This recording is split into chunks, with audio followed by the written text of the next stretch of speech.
I'm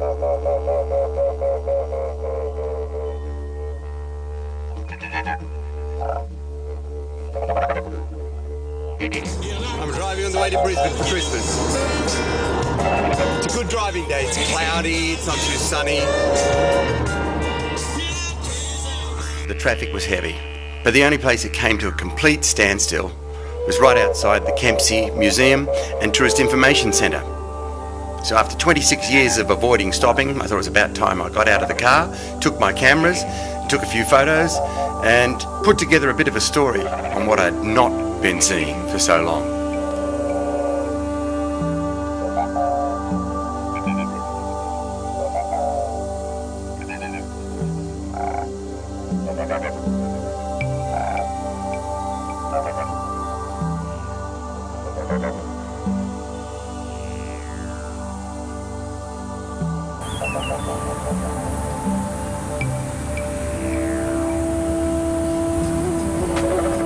Murcutt's museum building owes little or nothing to overseas fashion, and it has very little deviation from the goal towards the achievement of a new and consciously endemic Australian architecture.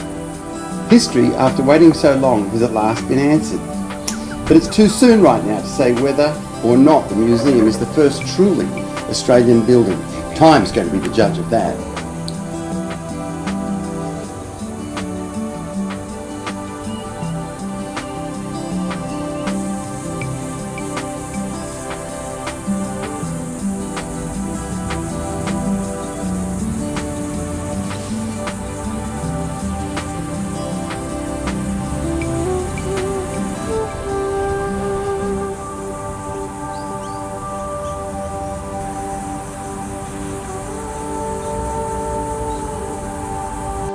So the surprising thing that I found out as I did some research on the Glenn Murcutt building here in Kempsey is that in 1987-1988 my wife and I built a new house in Talai on the Gold Coast in Australia, and the architect gave us some suggestions of what we should look at and what styles of architecture we should use, and he gave us a book called Leaves of Iron. And as I went back to the book Leaves of Iron to look at the architectural style in there, one of the main buildings that it talks about, and in fact the building that's on the front cover of the book, is the Glenn Murcutt Kempsey Museum and Tourist Information Centre. So I had a brush in with this building back in 87-88, and I still didn't stop on all those trips to have a look at the building.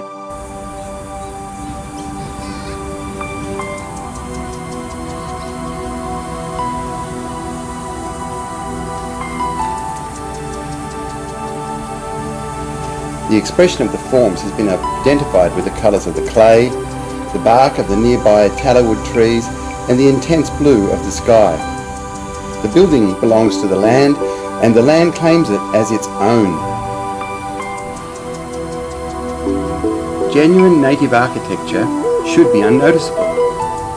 An almost flimsy presence whose existence does not disturb the quiet dreaming of the land.